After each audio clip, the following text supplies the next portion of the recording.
Have you ever been in a conversation about some big public issue, and it just feels like everyone is shouting from a different planet? It's so frustrating, right? It feels like we can't even agree on the absolute basics. Well, today, we're going to pull back the curtain on the hidden machinery that's running behind all of these conversations. Just think about any major debate. Could be climate change, healthcare, whatever. You see all these passionate, smart, well-meaning people, and they're talking completely past one another. It just feels like total gridlock, almost like they're not even living in the same reality. So you might have one person, say, someone who lives on the coast. For them, the problem is crystal clear. Their home, their community, it's all under this immediate threat from rising waters. The solution isn't just obvious, it's urgent. But hold on. Then a local business owner steps in, and they have a totally different focus. For them, the problem isn't the water. It's the economic ruin that these expensive flood defenses could cause. So the solution for one person is the problem for another. And then, just to complete the picture, an environmentalist joins in, pointing out that this proposed solution would completely destroy the natural habitat. They see the problem as ecological destruction. So you've got three people, one situation, and somehow three entirely different problems. So this brings us to the absolute core question of this entire explainer. How can we all be looking at the same set of facts, but come away with completely different ideas about what the problem even is? Well, the answer lies in this powerful and often invisible mechanism. And that mechanism is called problem framing. This is it. This is the hidden machinery that shapes pretty much every public debate before the first argument is even made. It's what decides what we talk about, and maybe even more importantly, what we don't talk about. Now, what's really interesting about this definition here is that framing isn't about lying or just making stuff up. The key words are selective emphasis. It's this conscious act of choosing which parts of a really complex reality to highlight, all to make it understandable and to point us toward a certain path forward. So you can think of a frame kind of like a lens. It brings certain causes into sharp focus while it pushes others into the background. It tells us a story about who the victims are and, who might be responsible. And by doing all of that, it makes certain solutions feel like pure common sense while completely shutting the door on other possibilities. Let's make this super simple. Just imagine a leaky pipe in your apartment. If you frame the problem as a faulty washer, you call a plumber. Easy. But what if you frame it as a cheap, defective pipe? Well, then you might call the manufacturer. And if you frame it as dangerously high water pressure affecting the whole building, you're going to call the city water department. You see? Same leak, three different frames, and three totally different solutions. Okay, so it's really easy to hear all this and think, oh, I get it, framing is just a fancy word for political spin.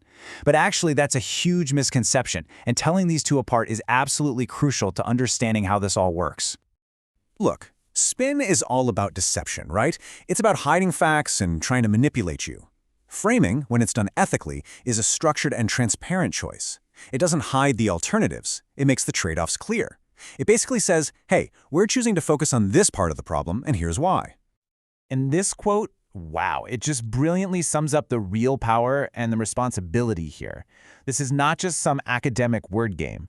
The frame that you choose decides whose experiences get validated, whose evidence is seen as legitimate, and whose future gets prioritized. It's a choice that has enormous ethical weight. So if framing is this powerful, how do you actually do it well? How do we move from just talking about the theory to putting it into practice? Well, thankfully, there's a pretty clear toolkit for building and communicating strong, effective frames. So here's a really crucial point. A great frame can't just work in a lab or a university seminar. It has to be able to travel. It needs to be strong enough that it can be understood and found compelling by all kinds of different groups of people, from the top experts to the general public. And this slide shows you exactly how that works. Let's take the idea of expanding public transit. For policymakers, you frame it using cost-benefit analysis and hard data. For the public, you talk about shorter commutes and cleaner air. For the media, you find a good human interest story. And for the experts, you present your detailed methodology. It's the same core idea, but the frame is tailored for what each audience really values and understands. So this all builds into a really practical strategy, and it starts with people. The best frames are inclusive. They involve stakeholders as co-authors, not just as an audience. Then it's about being clear. You explain benefits in concrete terms, like actual money saved, not some abstract idea of efficiency, and you get ready for resistance. And finally, it's about strength. Great frames often combine different angles for a broader appeal. And above all, they are always grounded in factual evidence to maintain integrity. So, what do we do with all this? The goal here isn't to make you a master manipulator. Not at all. It's to give you a new kind of clarity. You could almost call it an analytical superpower that you can use every single day. Because once you understand framing, you can't unsee it. Seriously, you'll start to recognize that hidden machinery at work in every news report you see, every political speech you hear. You'll be able to see not just what people are arguing about, but why they're arguing in the specific way that they are.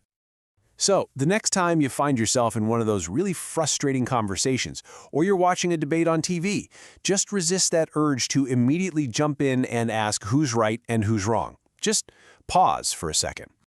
And instead ask a different question.